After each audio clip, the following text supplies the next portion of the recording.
हरे कृष्णा। तव्हां सभिनी जो हिन Bhagavad Gita basic study class में वेलकम आहे। तव्हां सभिनी खे हिकिड़ो वॾो थैंक यू बिकॉज़ जॾहिं मां तव्हां सां इहा भगवत गीता जी नॉलेज शेयर कंदसि त मूंखे बार बार हिन गंगा रूपी भगवत गीता में डुबकी लॻाइणी पवंदी ऐं हिन में मुंहिंजो ई शुद्धीकरण थींदो, मुंहिंजो ई प्योरिफिकेशन थींदो। इन करे तव्हां खां वधीक त शायदि मां ई बेनिफिट कंदसि हिन मां। So big thank you to all of you. अच्छा, बिफोर स्टार्टिंग मूंखे इहा ॻाल्हि क्लियर करणी आहे कि ही सिर्फ़ु हिकिड़ो स्टडी क्लास आहे। स्टडी क्लास मतिलबु भगवत गीता असांखे ख़बर आहे केतिरो इम्पोर्टेंट स्क्रिप्चर आहे, त उनखे अगरि असां बेसिक्स उन जा सम्झी वठंदासीं त जीअं मूं बेनिफिट कयो आहे ऐं तव्हां बि ज़रूरु अॻियां हली बेनिफिट कंदा। ऐं जीअं मां तव्हांखे ॿुधायां पई तव्हां ॿियनि खे ॿुधाए सघंदा। त हिकिड़ो basic knowledge of Bhagavad Gita हर इंसान खे, चाहे हू हिंदू हुजे या न हुजे, तमामु ज़रूरी आहे। त उहो ई असीं हींअर करण जी कोशिशि कंदासीं। ऐं ॿी ॻाल्हि आहे कि मुंहिंजी सिंधी थोरी एतिरी सुठी कोन्हे, त मां कोशिशि पूरी कंदसि मां फुल सिंधी में ॻाल्हायां, पर मे बि विच में मां इंग्लिश या हिंदी में वञा हली, त उन लाइ मूंखे प्लीज़ माफ़ु कजो। ऐं अगरि तव्हांखे को डाउट आहे, को क्वेश्चन आहे या का ॻाल्हि नथी सम्झ में अचे या मूं का भुल कई हुजे, तव्हां please feel free to call me, या मूंखे व्हाट्सएप ते तव्हां मैसेज करे सघो था या डायरेक्टली बि कॉल करे सघो था। मां तव्हांजी जेको बि क्वेश्चन्स खे आंसर करण जो या डाउट्स क्लियर करण जो पूरी कोशिशि कंदसि।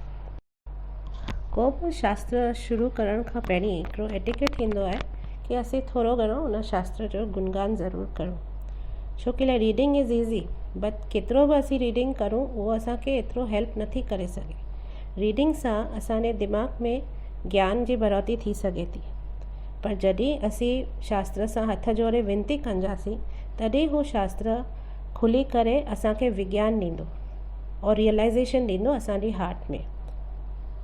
रीडिंग सिर्फ़ु असांजे दिमाग़ ताईं सीमित आहे, पर जॾहिं असीं प्रार्थना कंदासीं, पूरी श्रद्धा ॾेखारींदासीं, तॾहिं हू असांखे रियलाइज़ेशन असांखे सम्झ में ईंदो। सो ॾाढो वॾो डिफरेंस आहे दिमाग़ सां पढ़ियल हुजण मां ऐं दिलि सां एक्सपीरियंस्ड हुजण मां। सो जीअं त असां वॾा PhD थी सघूं था, पर असांजे दिलि जे मामले में असीं अञा ताईं KG में ई हूंदा आहियूं। छो कि जॾहिं लाइफ असांखे वॾनि प्रॉब्लम सां किक कंदी आहे, ओॾी महिल असांखे इहो सम्झ में कोन ईंदो आहे कि असीं रिएक्ट कीअं करूं। पोइ केतिरो बि असीं ज्ञानी हुजूं, असांखे उहो सभु कोन कमु ईंदो आहे। इन करे असांखे ही ज्ञान जी तमामु ज़रूरत आहे। जीअं त हिकिड़ो चवंदा आहिनि न डॉफ, जीअं डॉफ कीअं थींदो आहे, मोनो थींदो आहे हिकिड़ो, हू घणेई कोशिशि थो करे मून खे हथु लाइण जी, चंड खे हथु लाइण जी, पर हू एट द मोस्ट हिकिड़े वण जे ब्रांच ताईं ई पहुची सघंदो। पर अगरि हू मून खे प्रे थो करे कि मूंखे तोखे हथु लाइणो आहे, उनखे जाम प्रे थो करे, त तॾहिं हू मून हेठि अचे, तॾहिं हू हुनजे हाइट ताईं अचे, तॾहिं हू डॉफ हुनखे टच करे सघे थो। सेम वे ही जेका असांजा शास्त्र आहिनि, श्रीमद भागवतम या श्रीमद भगवत गीता, हू त सन ऐं मून खां बि ॾाढा ग्रेट आहिनि। असां उन्हनि खे अटैम्प्ट बि नथा करे सघूं टच करण जी, पर अगरि असीं प्रार्थना कंदासीं, उन्हनि जी ब्लेसिंग्स घुरंदासीं, तॾहिं हू शास्त्र असांजे प्लेटफॉर्म ते अची करे असांखे पाण खे खुली करे असांजे दिमाग़ में पंहिंजी नॉलेज असांखे ॾींदा। बाक़ी असीं पंहिंजे ज़ोर ते असीं केतिरो हुन खां वठण जी कोशिशि करूं नॉलेज, असां कोन वठी सघंदासीं जेसि ताईं हुननि जी असांजे मथां कृपा कोन हूंदी। असांजा जेके सनातन धर्म जा मेन शास्त्र आहिनि वेदास, जेके 4 मेन वेदास आहिनि, जंहिंमां ई बाक़ी शास्त्रस निकिता आहिनि। जेको टीचिंग्स अॼु ताईं असां ताईं पहुतियूं आहिनि, त मेन त उहे ई मेन आहिनि। त चवंदा आहिनि कि हू वेदास आर लाइक फॉरेस्ट, हिकिड़े वॾनि जंगलनि, ब्यूटिफुल जंगलनि जे बराबरि आहिनि, जंहिंमें वण, गुल, fruits, hills, trees, small streams, मतिलबु हिकिड़ो ब्यूटिफुल फॉरेस्ट वांगुरु आहिनि। ऐं अगरि उन्हनि सभिनी वेदनि जा असीं मेन बेसिक प्रिंसिपल टीचिंग्स खणूं था, त उहे गुल थींदा आहिनि। त व्यासदेव चवंदा आहिनि कि ही वेदा जेके जंगन बननि, ब्यूटिफुल जंगन बननि वांगुरु आहिनि, उन में जेके ही 108 उपनिषद्स आहिनि, इहे गुल आहिनि। हाणे गुलनि सां असीं छा कंदा आहियूं? जनरली गुलनि जो बेस्ट उपयोग आहे असीं उन्हनि जी गार्लैंड ठाहींदा आहियूं। त चवंदा आहिनि कि हू जेको उपनिषद जे गुलनि जो गार्लैंड आहे उहो आहे गीतोपनिषद, असांजी भगवत गीता। भगवत गीता चवंदा आहिनि कि सॼे उपनिषद ऐं वेदनि जो सार आहे। हाणे घणेई माण्हू पुछंदा आहिनि कि why Bhagavad Gita is so special, त उन लाइ त घणेई कारण आहिनि, पर सभिनी खां जेको टॉप मोस्ट कारण आहे कि जीअं वेदास जेके असांजा टॉप मोस्ट सनातन धर्म जा शास्त्र आहिनि, उहे चवंदा आहिनि कि शास्त्रनि में लिखियलु आहे कि उहो विष्णु जॾहिं महाविष्णु पंहिंजो साह खणंदो आहे त उनजे ब्रीदिंग मां ही वेदास प्रकट थिया हुआ। ऐं कृष्णा त विष्णु जो सोर्स आहे। चवंदा आहिनि जेके गुण थींदा आहिनि, टोटल गुण थींदा आहिनि 64। कृष्णा में सभु उहे 64 आहिनि ऐं महाविष्णु में 60 आहिनि। त महाविष्णु में 4 गुण कृष्ण खां घटि आहिनि। ऐं पोइ जीअं जीअं अवतार आहिनि उन्हनि जा अलॻि अलॻि नंबर्स थींदा आहिनि। अॻियां हली इहे सभु ॻाल्हियूं असां डीप में सम्झंदासीं। त चवंदा आहिनि कृष्णा ब्रह्म संहिता में लॉर्ड ब्रह्मा बि इहो ई चयो आहे कि ईश्वर परम कृष्णा। ईश्वर परम कृष्णा माना परम ईश्वर कृष्णा ई आहे। ऐं भागवतम में बि क्लियरली लिखियलु आहे कृष्णस्तु भगवान स्वयं। त इहो सभु अॻियां हली असांखे डिटेल में ख़बर पवंदी, पर फ़िलहालु माना एतिरो सम्झणो आहे असांखे कि अगरि वेद जेके हाईएस्ट टॉप मोस्ट स्क्रिप्चर्स जेके असांजा आहिनि शास्त्र आहिनि, उहे अगरि विष्णु जे ब्रीदिंग मां निकिता आहिनि त भगवत गीता त कृष्ण जे मुख मां निकितो आहे। इन करे इहो ई हिकिड़ो कारण घणेई आहे कि भगवत गीता हिकिड़ो तमामु स्पेशल स्क्रिप्चर आहे, तमामु स्पेशल शास्त्र आहे। भज गोविंदम हिकिड़ो स्क्रिप्चर आहे, हिकिड़ो गीत आहे जेको आदि शंकराचार्य लिखियो, उहो हुनजो लास्ट वर्क हो और ॾाढो फेमस आहे, स्पेशली साउथ में त अञा बि फेमस आहे। उन में हिकिड़ी लाइन आहे, गायम गीता नम सहस्रम ध्येयम श्रीपति रूपमजस्रम। हिन जो मतिलबु आहे कि अगरि कंहिंखे बि पंहिंजी लाइफ में फुलफिलमेंट खपे, सैटिस्फैक्शन खपे, कॾहिं न ख़तमु थियण वारी ख़ुशी खपे, देन 3 ॻाल्हियूं उनखे करणु ज़रूरी आहिनि। नंबर 1 गीता गायम माना भगवत गीता जेको भॻवानु कृष्ण जो गीत आहे उहो ॻाइणो आहे। नाम सहस्रम माना भॻवान जे नाले जो जप करणो आहे। ऐं ध्येयम श्रीपति रूपमजस्रम मतिलबु असांखे उनजे अखियुनि सां उनजे श्री कृष्ण जे दर्शन जो अमृत पीअणो आहे।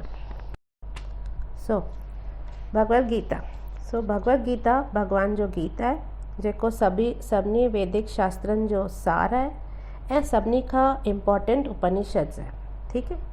हाणे इहो भगवत गीता 5000 साल पहिरीं श्री कृष्ण अर्जुन खे कुरुक्षेत्र जे मैदान में, युद्ध जे मैदान में चयो हो, जेको Kurukshetra is around 100 miles from new Delhi, उन जे पासे में ई आहे।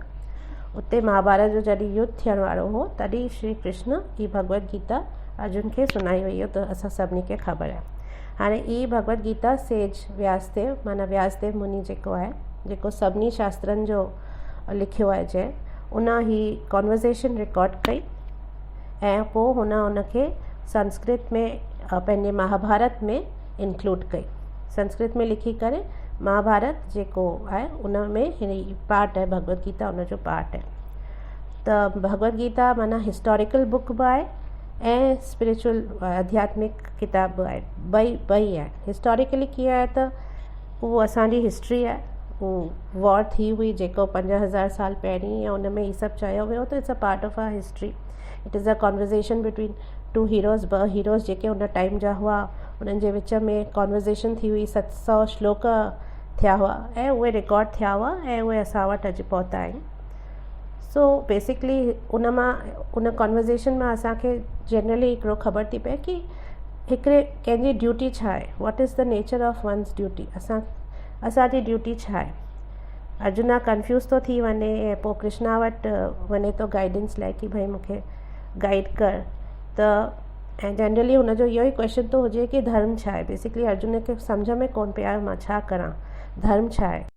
अर्जुन पुछे थो भगवत गीता 2.7 में, पृच्छामि त्वं धर्म समुद्र चेतः, माना बेसिकली असांजो ड्यूटी छा आहे, असांजी धर्म छा आहे, बेसिकली लाइफ छा आहे, असां छा करण लाइ ही लाइफ में असांखे ही लाइफ मिली आहे, असांखे कीअं पंहिंजी ज़िंदगी जीअणु खपे। इहे सभु क्वेश्चन्स यूनिवर्सल क्वेश्चन्स आहिनि। इहे हर कंहिंजे मन में इहे ई क्वेश्चन्स आहिनि, भले हू प्रकट करे या न करे, कॾहिं न कॾहिं असीं इहो सोचंदा ज़रूरु आहियूं।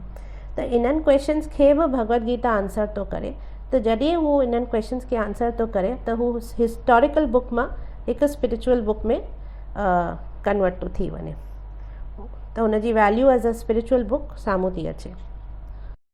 करोड़नि ऐं अरबनि माण्हुनि खे दुनिया में भगवत गीता मां पंहिंजा जवाब मिलिया आहिनि, उन्हनि जी बुद्धि जी वृद्धि थी आहे। बिकॉज़ सिर्फ़ु इन लाइ छोकी भगवत गीता तमामु बेसिक ऐं फंडामेंटल क्वेश्चन्स जो जवाब थो ॾिए कि मां केरु आहियां, मूंखे हीअ ज़िंदगी छो मिली आहे ऐं मूंखे पंहिंजी ज़िंदगी में छा करिणो आहे।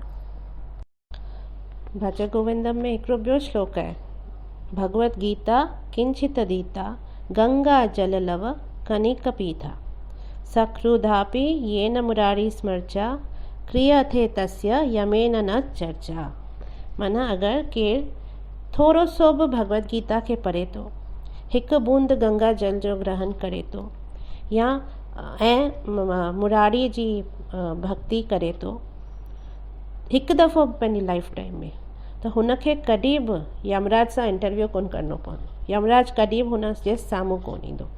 भगवत गीता किंचित दीता माना हिकु दफ़ो बि अगरि कंहिं भगवत गीता पढ़ियो, गंगा जल लव कनिक पीता हिकु बूंद गंगा जल जो ग्रहण कयो, सकृदपि ये न मुरारी स्मर्चा मुरारी जी भक्ति कई ऐं क्रिया थे तस्य यमेन यम सां असांजो चर्चा कोन थींदी।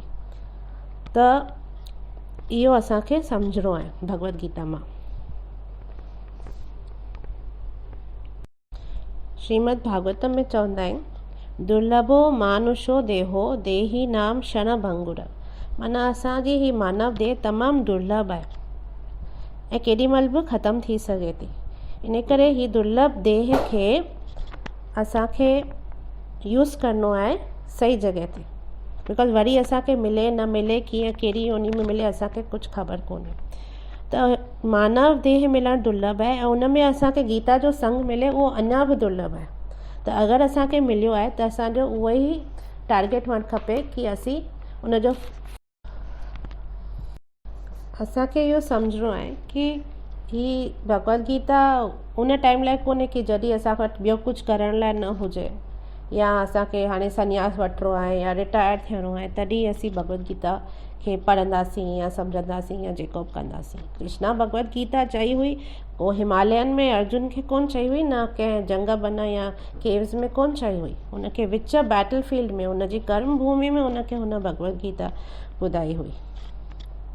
इवन परीक्षित महाराज जॾहिं भागवतम ॿुधो हो पहिरियों दफ़ो, हुन लाइ भागवतम चयो वियो हो, त उहो बि ओॾीमहिल हू 7 ॾींहंनि में मरण वारो हो। ओॾीमहिल उनखां छा केतिरो वॾो हुनजी लाइफ में उहो प्रॉब्लम हो, तॾहिं बि हुन वेही करे शांति सां भागवतम उन टाइम ते वेही ॿुधो। अर्जुना भगवत गीता महाभारत वॉर जे विच में वेही करे ॿुधी। त इन करे छा असांजा प्रॉब्लम्स हुननि जे प्रॉब्लम्स खां छा वॾा थी था सघनि? असांजा प्रॉब्लम्स त कुझु बि कोन्हनि। हुननि जेका सिचुएशन हुन टाइम ते फेस पे कई जेॾीमहिल हुननि भगवत गीता ऐं भागवतम जो ज्ञान ग्रहण कयो, त असीं बि अगरि ही भगवत गीता जो ज्ञान ग्रहण कंदासीं त असांजी जेका डेली लाइफ ई जंग जे मैदान वांगुरु ई आहे, कुझु न कुझु त प्रॉब्लम्स हमेशह ईंदा ई पिया आहिनि। त उनखे असांखे अगरि खटिणो आहे त असांखे भगवत गीता जो ज्ञान तमामु ज़रूरी आहे, इहो असांखे सम्झणो आहे। कि असीं वेट करूं कि असांजा प्रॉब्लम्स ख़तमु थींदा पोइ असीं सभु भक्ति कंदासीं या शास्त्र पढ़ंदासीं, त असांजा प्रॉब्लम्स त कॾहिं ख़तमु ई थियण वारा कोन्हनि, बिकॉज़ लाइफ में कुझु न कुझु त हमेशह लॻो ई पियो हूंदो आहे। इन करे असांखे कोन वेट करिणो आहे कि असांजा प्रॉब्लम्स ख़तमु थियनि पोइ असीं भक्ति कंदासीं। असांखे हाणे इनफैक्ट करणु खपे, एटलीस्ट थोरो घणो शास्त्रनि जो ज्ञान खणणु खपे, तॾहिं असीं पंहिंजी लाइफ खे सुठी तरह काटे सघंदासीं, सुठी तरह हर ॻाल्हि खे फेस करे सघंदासीं। घणेई माण्हू असांखां पुछंदा आहिनि कि तव्हां त हरे कृष्णा वारा सॼो टाइम भगवत गीता जे बारे में ई पिया ॻाल्हाईंदा आहियो, तव्हांखे ॿियो को कमु ई कोन्हे, त छा भगवत गीता सां मुंहिंजा प्रॉब्लम्स ख़तमु थी वेंदा? छा मुंहिंजा सर्कमस्टेंसिस जेके आहिनि मां जंहिं सिचुएशन में छा उहो सभु पढ़ण सां सभु ठीकु थी वेंदो?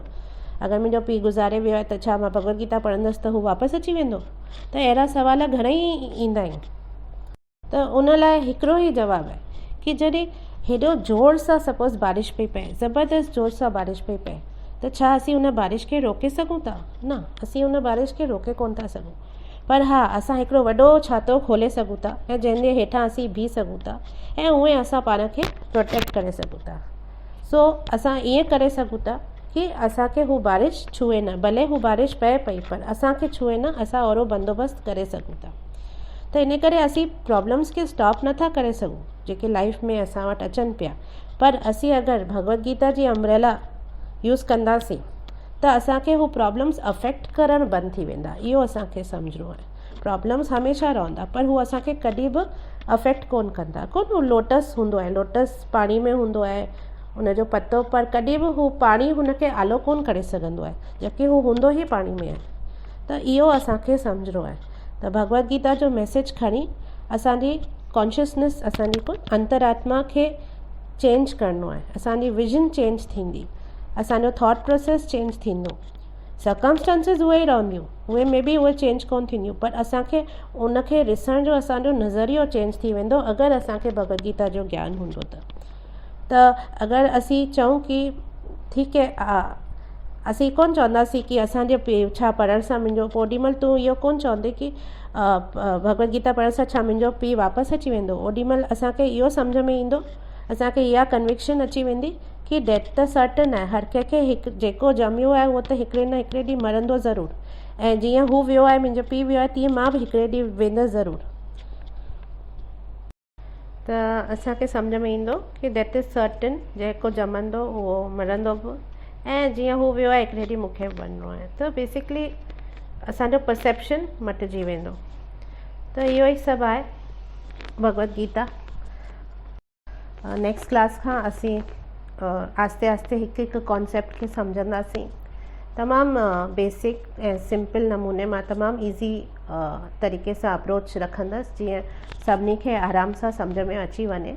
त एटलीस्ट हर हिकु खे, तव्हां सभिनी खे एतिरो बेसिक नॉलेज भगवत गीता जो कोशिशि कंदसि मिली वञे, जीअं तव्हां केॾी महिल बि भगवत गीता जे बारे में केरु बि कुझु बि पुछे तव्हां आराम सां ॻाल्हाए सघंदा, तव्हां ॿुधाए सघंदा, तव्हां पंहिंजी फैमिली सां शेयर करे सघंदा। जीअं अॼु मां तव्हां सां शेयर पई कयां, तव्हां बि उन्हनि सां शेयर करे सघंदा। अहिड़ो अप्रोच मां रखंदसि जीअं तव्हांखे तमामु ईज़िली सम्झ में अची वञे। Hare Krishna. Thank U very much.